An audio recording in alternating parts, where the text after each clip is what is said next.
Hop, ça a l'air bon. Et donc, je passe la parole à Sabrina qui va se présenter, puis qui a eu la gentillesse de proposer d'animer ce webinaire, d'une part pour Expat Parents et d'autre part en tant qu'adhérente du réseau Expat Pro qu'elle a rejoint récemment et on en est très content. Merci beaucoup, Catherine. Oui, en effet, je suis ravie de pouvoir faire une présentation sur mon pays d'accueil qui est depuis 20 ans.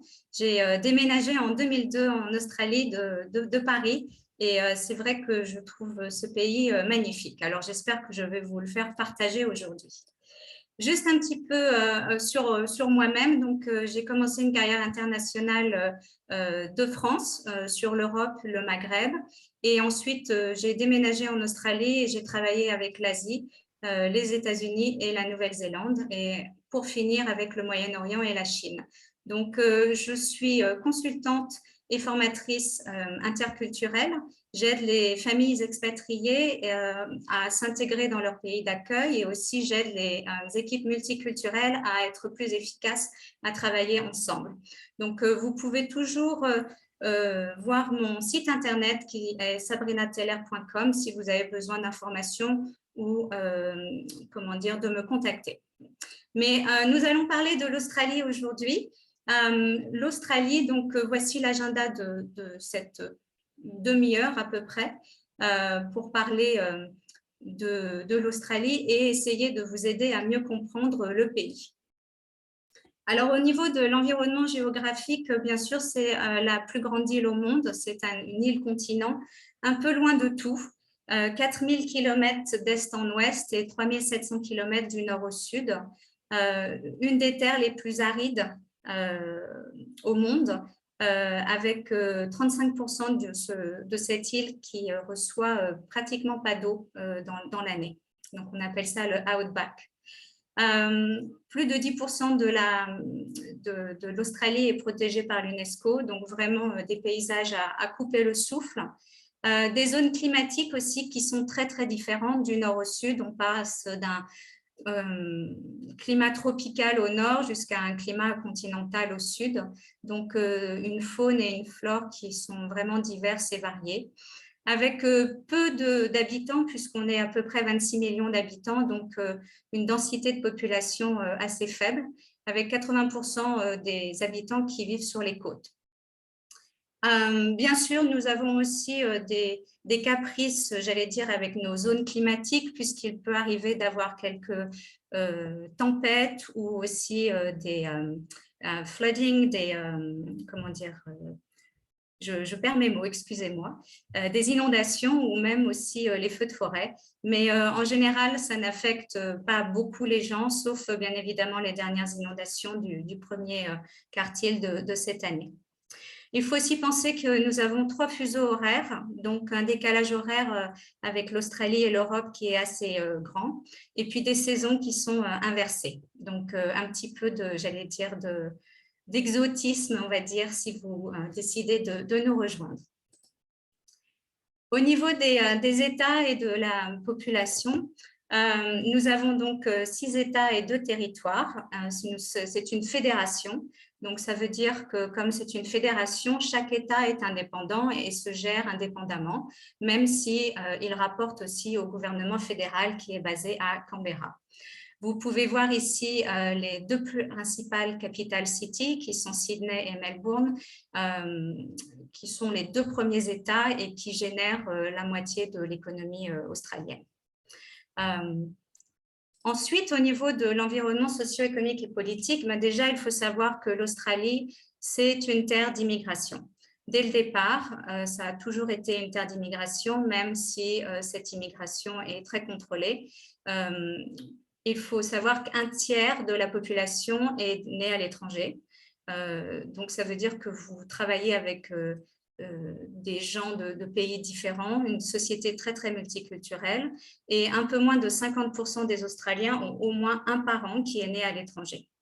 Donc, vraiment une diversité culturelle assez importante.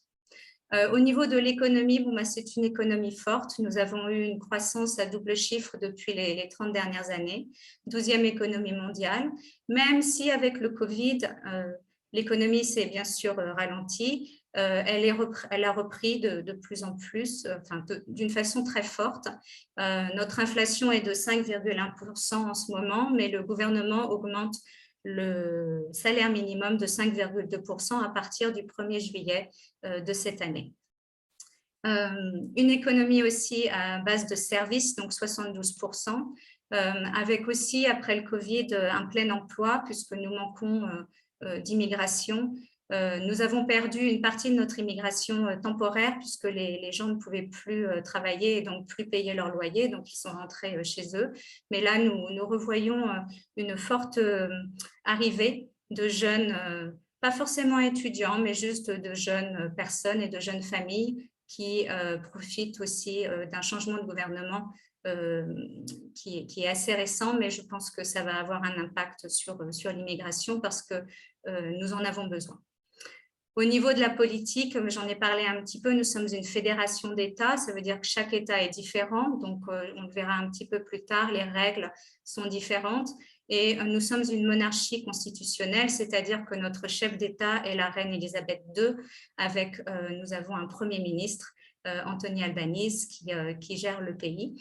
La reine n'a vraiment qu'un rôle, j'allais dire, historique, même si elle a quelques pouvoirs sur écrit, elle ne les utilise pas. Bien sûr, on a aussi une séparation des pouvoirs et aussi un devoir de voter. Donc, le vote est obligatoire en Australie et en général, nous atteignons entre 92 et 95% de vote. Donc, les gens ont confiance dans leur gouvernement, ils ont envie de participer au développement de leur économie et les gens sont quand même assez positifs. Alors, en ce qui concerne l'histoire, je ne vais pas, j'allais dire, faire un grand débat d'histoire, mais ce qu'il faut savoir, c'est que bien sûr, l'Australie, c'est un pays très jeune, puisqu'il a été découvert en 1770 par James Cook, qui a déclaré que la Terre était nulle, donc terra nullius, et donc s'est approprié cette terre pour le roi George de l'époque. Cette colonie australienne était dédiée à désengorger les prisons anglaises. Donc, en 1788, c'est la première vague de prisonniers qui arrive. Bien sûr, il faut imaginer une première vague de prisonniers qui doivent construire leur propre prison et organiser leur propre vie avec les militaires de l'époque. Ce n'est que 160 000 prisonniers qui arriveront jusqu'en 1840. Donc, j'allais dire, le pourcentage est assez bas. Et ce sont des prisonniers qui, une fois libérés, ont pu se créer une vie, se créer une nouvelle vie et réussir. L'Australie a bénéficié de la ruée vers l'or. Donc, ça a permis à l'Australie de devenir assez riche. On parlait de la Marvelous Melbourne à un moment donné, qui était la ville la plus riche au monde. Et aussi, on a atteint le plus haut niveau de vie. Donc, on parlait du paradis des travailleurs. En parlant du paradis des travailleurs, le vote des 8 heures de travail a été voté très tôt en Australie, avec aussi un salaire minimum qui permettait à une famille de 3 enfants de bien vivre. Donc, c'est pour ça que nos salaires sont assez élevés en Australie, mais aussi notre coût de la vie est élevé. C'est en 1901 que nous avons une fédération qui est créée avec notre Premier ministre, ce qui veut dire que les Australiens sont des gens qui décident pour leur vie, ils ont décidé de créer leur propre gouvernement et un gouvernement qui est différent de ce qu'ils avaient connu en Grande-Bretagne, puisque à l'origine, c'était des Écossais, Irlandais et des Anglais qui sont venus. Il faut savoir aussi que la tradition militaire est assez importante en Australie et que les Australiens se sont enrôlés dans la Première Guerre mondiale de façon personnelle, sans y être, j'allais dire, invités, mais ils avaient vraiment un désir de se battre contre l'injustice et d'aider les oppressés. Donc ça, c'est aussi une des valeurs et une des caractéristiques en Australie. Et donc, du coup, les Australiens se sont battus en Turquie et en Égypte, principalement dans la Première Guerre mondiale. Et nous avons le 25 avril chaque année la commémoration de notre Anzac Day qui nous permet de remercier tous les combattants. Bien sûr, après, on a eu la Grande Dépression, mais l'économie et l'immigration a repris pour reprendre une économie forte. Deuxième Guerre mondiale, les Australiens se sont engagés aussi auprès des Alliés. Et nous avons eu l'invasion des Japonais dans le nord du pays à l'époque avec les bombardements de Darwin et de Sydney. Ce qui est intéressant, c'est qu'en 1975, Medicare, qui est la sécurité sociale, est voté. 1975, c'est assez tard par rapport à la France, si on veut comparer. Et donc, ce que ça veut dire, c'est que le gouvernement australien n'est pas vraiment présent dans la vie des Australiens. Et donc, les Australiens ne s'occupent pas vraiment du gouvernement, ils n'attendent pas grand-chose du gouvernement. D'ailleurs, Medicare ne rembourse pas les médicaments, par exemple, et ne rembourse pas non plus intégralement la visite chez le médecin. Donc, ça permet d'avoir une sécurité sociale, j'allais dire, mais ce n'est pas, pas au niveau de celui que l'on connaît en France. Un autre fait important, en 1996, c'est le massacre de Port Arthur, qui est en fait une ancienne prison des colonies en Tasmanie.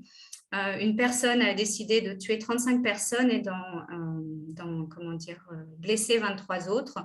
Et en fait, ça a été vraiment un grand choc pour les Australiens qui sont en général pacifiques. Et du coup, le gouvernement a décidé de voter la loi la plus stricte au monde pour le port des armes. Donc, en fait, ce qui est intéressant de retenir avec cet événement, c'est que si les choses doivent changer en Australie et que ça a une logique, le changement se fait assez rapidement. Ça a été la même chose pour l'interdiction de fumer dans les espaces clos comme les restaurants et les bars, mais aussi en terrasse. Il est interdit de fumer en terrasse maintenant, mais c'était logique. Donc, c'est passé. Il y a eu un débat, il y a eu le vote de la loi et donc c'est passé. Donc, une flexibilité et une approche au changement qui est assez, j'allais dire, logique. En 2000, je voulais parler de Cathy Freeman, qui a gagné la médaille d'or aux Jeux Olympiques de Sydney.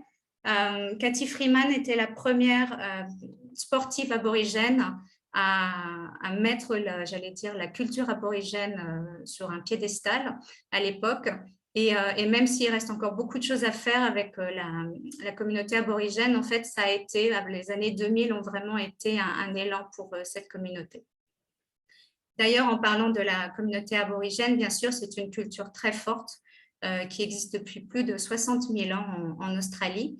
À l'époque de l'invasion des Anglais, il y avait 600 tribus. Maintenant, il y en a un peu plus de 300, avec seulement 200 langages. Il faut savoir que la particularité des aborigènes d'Australie, c'est que chaque tribu avait son langage. Et donc, il était assez difficile de communiquer entre tribus. Et de ce fait, ces tribus aussi étaient assez pacifiques. Donc, du coup, n'étaient pas du tout armées pour l'invasion anglaise. Beaucoup de spiritualité, puisqu'on vit en harmonie avec la nature. Et ils ont aussi leurs propres lois aborigènes qui sont un petit peu différentes, avec un système aussi de parenté qui est différent, puisque les enfants sont élevés par le village. Et donc, les oncles et tantes ne sont pas juste les oncles et tantes de parenté, mais vraiment les familles du village. Les Anglais, lorsqu'ils sont arrivés, enfin un petit peu plus tard, en 1910, ont voulu essayer d'intégrer la communauté aborigène dans le concept de la société occidentale. Et donc, ils ont décidé de déplacer les enfants aborigènes et de les placer dans des orphelinats de missionnaires pour essayer de leur donner une éducation qu'on appelait à l'époque blanche. Ça a duré 60 ans. Malheureusement, ça a créé beaucoup de détriment à la communauté aborigène et c'est seulement en 2008 qu'il y a eu les présentations d'excuses publiques de la part du Premier ministre de l'époque. Donc, depuis, on a plusieurs événements dans l'année comme Reconciliation Week et d'autres célébrations pour vraiment intégrer la culture aborigène dans la culture australienne. Il y a encore un débat qui qui j'espère va bouger d'ici quelques années avec notre nouveau Premier ministre. C'est le 26 janvier qui est notre Australia Day, qui est notre fête nationale. Et en fait, Australia Day, ça célèbre, j'allais dire, l'arrivée de James Cook, qui en fait ne peut pas être célébré par la communauté aborigène. Et donc, on discute, j'allais dire, les médias en discutent et les jeunes générations voudraient changer cette date pour avoir le jour de l'Australie à une autre date. Il faut savoir que certaines sociétés ont déjà pris, j'allais dire, position par rapport à ça. Et ils proposent à leurs employés de ne pas prendre le 26 janvier comme un jour férié, qui est un jour férié national, mais de prendre un autre jour de l'année comme jour férié, selon ce qui leur convienne. Donc, voilà un petit peu pour l'histoire. Alors, par rapport au visa, je le réitère, c'est une immigration contrôlée en Australie. Et donc, qu'est-ce que ça veut dire? Ça veut dire qu'en général, il vaut mieux avoir son visa avant de venir. Il y a probablement 20 ans, on pouvait venir avec un visa touriste et faire une demande sur place d'un autre visa. C'est de plus en plus difficile maintenant. Et j'ai le cas récemment d'une jeune famille qui est arrivée en visa touriste et qui après a voulu demander un visa de travail et ils ont été refusés après 9 mois. Ça a été quand même 9 mois d'inconfort de la part de cette famille. Donc, c'est quelque chose que je recommande, c'est de vraiment faire vos recherches. Alors, je ne suis pas spécialiste des visas, mais de faire vos recherches, de vous entourer de personnes qui peuvent vous aider. Si vous avez une société qui vous envoie là-bas, elle fera le travail pour vous, donc elle vous trouvera le meilleur visa de travail. Si vous décidez que c'est un projet familial que vous souhaitez entreprendre, dans ce cas-là, je vous conseille d'essayer de vous rapprocher d'agents d'immigration pour avoir au moins, même s'ils ne font pas la demande de visa, mais au moins d'avoir les premiers conseils. J'ai mis aussi sur la diapositive l'immigration homme affaires, le site internet qui vous donne en fait, c'est assez compréhensif sur leur site, les différents types de visas et les différentes procédures à suivre. Parce que vraiment, il y a des visas touristiques, étudiants ou de travail. Vous pouvez aussi avoir des visas pour les réfugiés ou les convois humanitaires. Ce qui est impératif, c'est vraiment de suivre les règles. En Australie, il y a un processus pour tout. Les gens suivent les règles. Et si vous suivez les règles, en général, vous y arrivez. L'inconvénient avec les visas de travail, ça peut être coûteux. C'est entre $360 le moins cher, mais jusqu'à $9 000. Tout dépend de la catégorie. Et selon les catégories, on vous demandera soit un apport financier, soit une assise financière quelque part dans le monde, ou des compétences spécifiques. Alors là, pour l'école, alors déjà, il faut savoir qu'en Australie, il y a une école française qui est à Sydney. Elle s'appelle le lycée Condorcet. Ce lycée, en fait, ce n'est pas seulement un lycée, mais c'est une école, donc elle fait de la maternelle au baccalauréat. Elle propose aussi un programme d'anglais renforcé ou un baccalauréat international. Et puis surtout, elle suit le curriculum français et les dates françaises. Donc, l'année scolaire est de septembre à juin. Si vous allez en dehors de Sydney ou si votre projet familial est de ne pas mettre les enfants à l'école française, et bien du coup, il faudra trouver une autre école qui est en général une école publique ou une école privée d'ailleurs. Mais il y a aussi des écoles qui ont des curriculums français, anglais, bilingues, et aussi des curriculums australiens qui sont dispensés en français. Donc, il y a un petit peu de choix. Il faut faire ces recherches avant. Et puis, certaines familles qui souhaitent renforcer le français utilisent le CNED ou tout autre soutien scolaire en ligne divers et variés pour pouvoir faire en sorte que les enfants ne perdent pas leur français pour le retour éventuel en France si vous rentrez. Alors, par rapport au curriculum en général, donc des écoles australiennes, c'est un curriculum qui inclut la plupart des matières. Bien sûr, au niveau de l'histoire, ce n'est pas la même histoire, donc on ne voit pas les chevaliers ou l'histoire de France. Donc, certaines familles choisissent aussi de faire de l'histoire en plus en dehors de l'école. La pédagogie est aussi différente. C'est beaucoup une pédagogie sur le développement personnel de l'enfant, donc des travaux de groupe, de la prise de parole en public, de la gestion des conflits, et aussi de comment dire, du respect mutuel de chacun. Donc, ce sont vraiment des compétences, j'allais dire, sociales au niveau pédagogique. Donc, souvent, les enfants sont regroupés autour d'une table, ou quand ils sont plus petits, en grande section maternelle ou en CE1, ils peuvent être sur un grand tapis avec un tableau blanc devant et la maîtresse. Donc, ils peuvent être… c'est pas du tout le système français. Notre année scolaire, elle est de janvier à décembre, fin janvier jusqu'à mi-décembre à peu près, avec 4 trimestres. Et puis, chaque État est différent pour le début du commencement de l'école et de l'âge.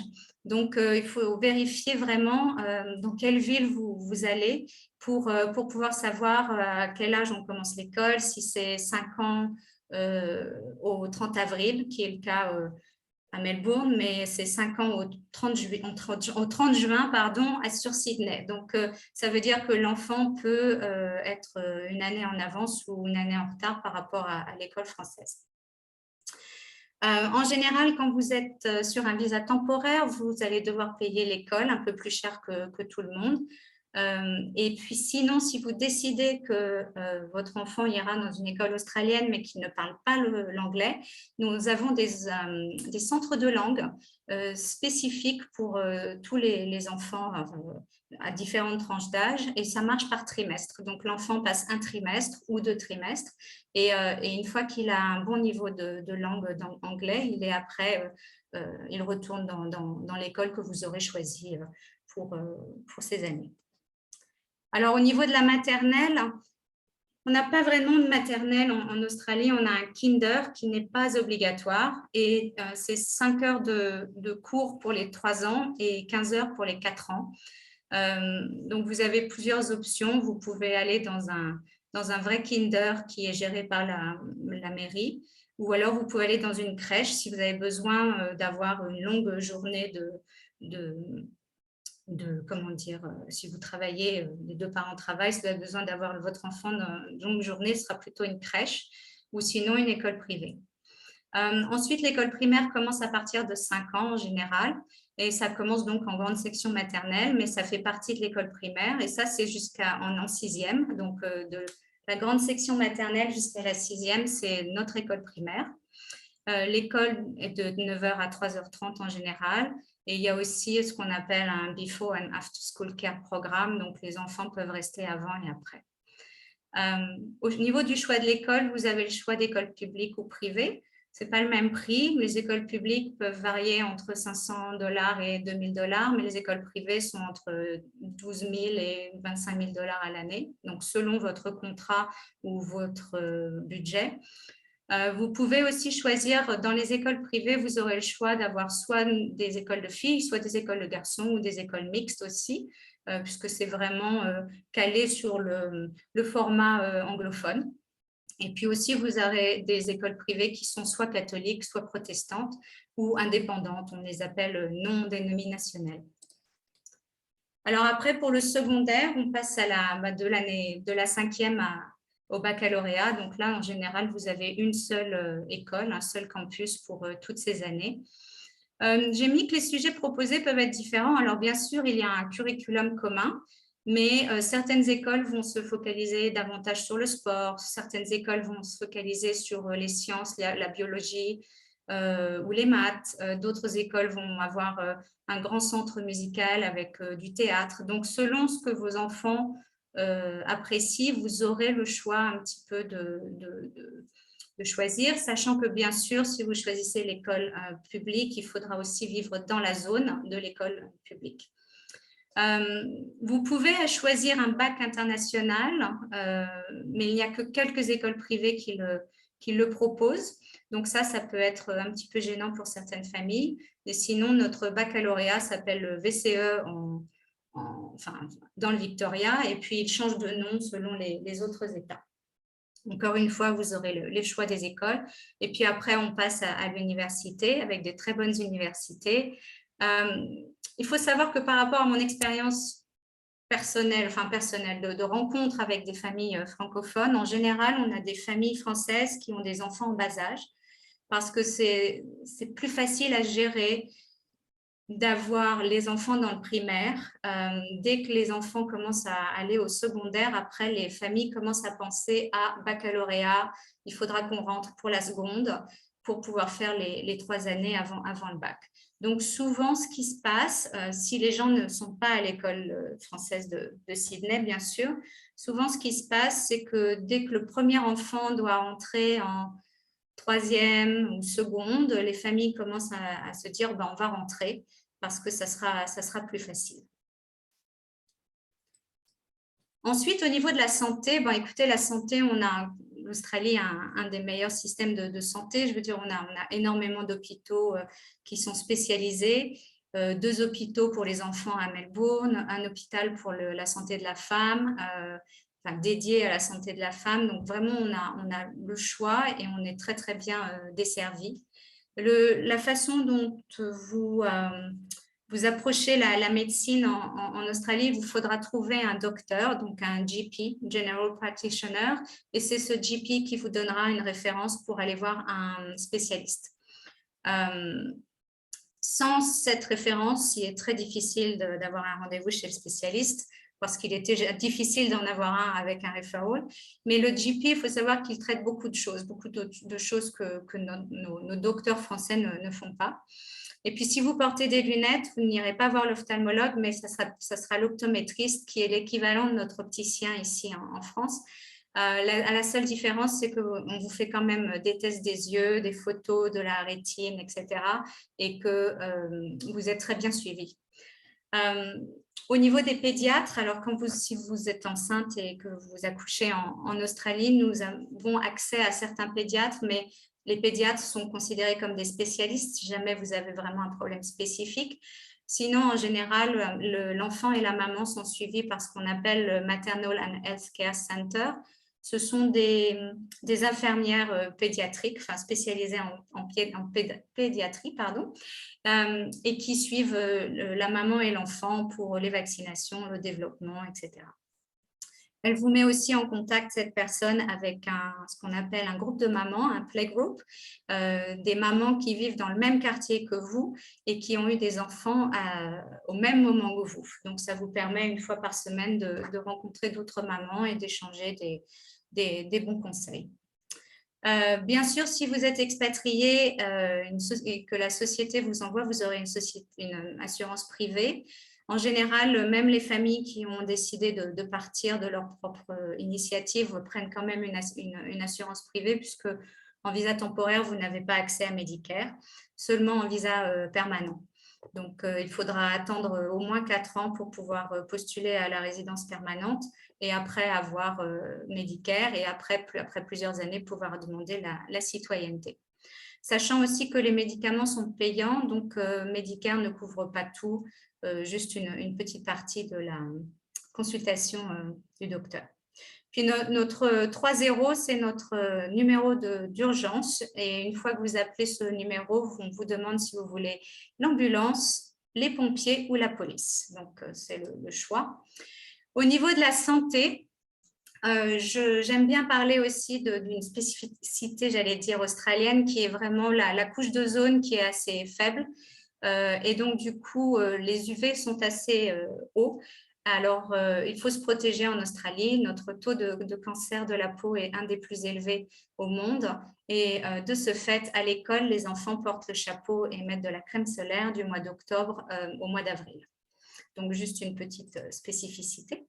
Et puis, bien sûr, pour venir en Australie, il faut que vous déménagiez. Donc, vous aurez le choix de trouver un logement temporaire. Il y a quand même le choix dans toutes les villes. Ensuite, de faire acheminer vos meubles. Ça prend entre 6 et 12 semaines. Avant Covid, c'était 6 semaines. Maintenant, c'est plutôt 10-12, mais je crois que ça s'améliore. Et puis après, si vous trouvez une maison ou un appartement, il vous faudra peut-être louer des meubles. Mais pour trouver une location, je conseille 2 sites qui sont assez bien desservis, c'est domain.com.au et realestate.com.au. Il faut savoir que les budgets sont à la semaine, donc il faudra que vous regardiez à la semaine. Et puis, bien sûr, les budgets varient selon les quartiers. Donc, il faudrait regarder là où vous allez travailler, là où vous voulez mettre les enfants à l'école, et puis ensuite voir dans quel quartier, puisque ça peut aller du simple au triple. Sachant que l'immobilier en ce moment est assez tendu, il y a peu de mouvements, donc peu de gens qui déménagent et donc peu de maisons ou d'appartements disponibles. Les appartements de petite surface sont disponibles beaucoup plus facilement que les maisons de 3 chambres pour les familles. Et puis, bien sûr, vous pouvez aussi faire appel à un agent de relocation qui peut vous aider à trouver cette location.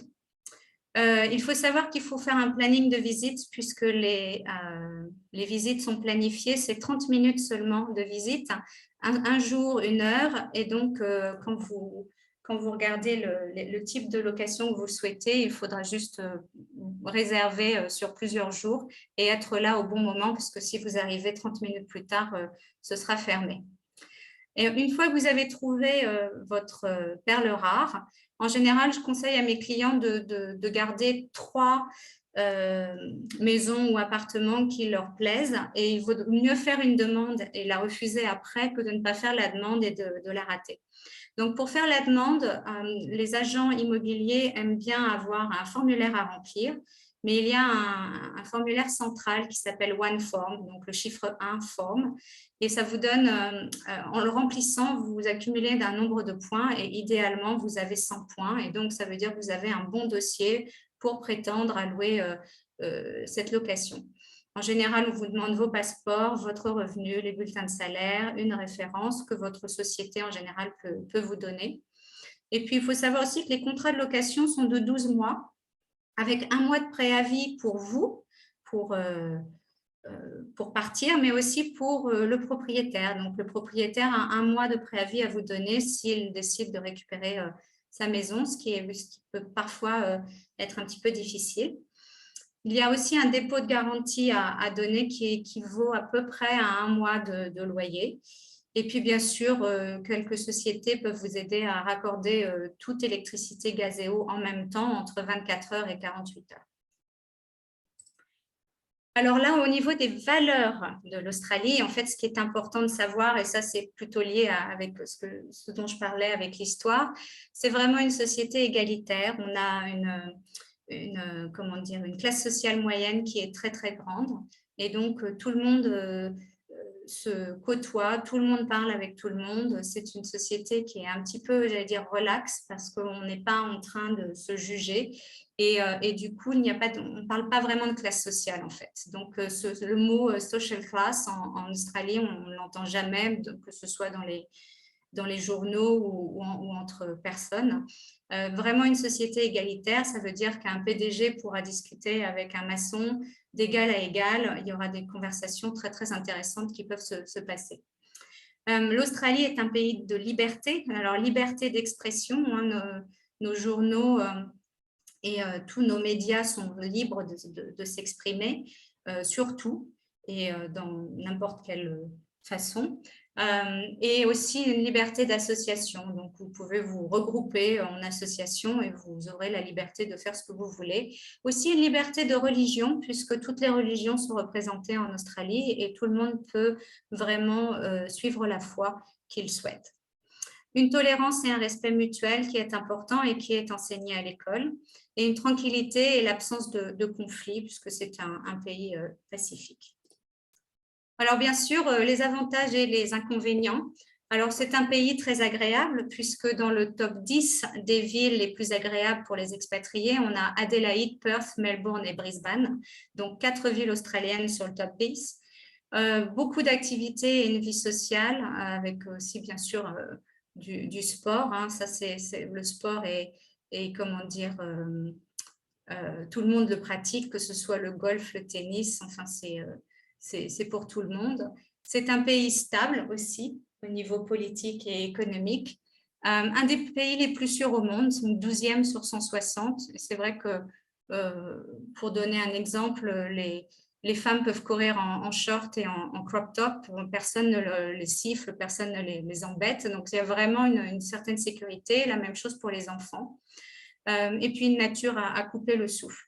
Alors, par contre, pour les inconvénients, vous l'avez peut-être déjà compris, c'est loin de la famille, si votre famille n'est pas en Asie, globalement. Donc, on peut se sentir assez isolé.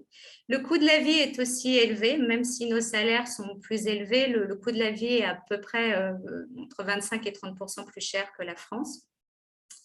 Pour l'époux qui ne travaille pas, qui accompagne, de trouver un emploi, ça peut être un petit peu difficile parce qu'il faut aussi une équivalence de diplôme.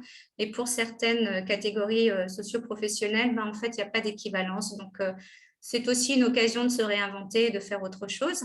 Mais c'est vrai que ça peut gêner certaines familles. Et puis, il faut quand même parler anglais pour s'intégrer. Alors, on ne vous demande pas d'être bilingue, loin de là, mais de pouvoir converser. C'est vrai que c'est toujours plus agréable, puisque même si c'est un pays d'immigration, tous les immigrés apprennent l'anglais. Et donc, vous-même, vous aurez l'opportunité d'apprendre l'anglais. Et puis, les logements sont assez chers, donc de bien négocier son enveloppe d'expatriation.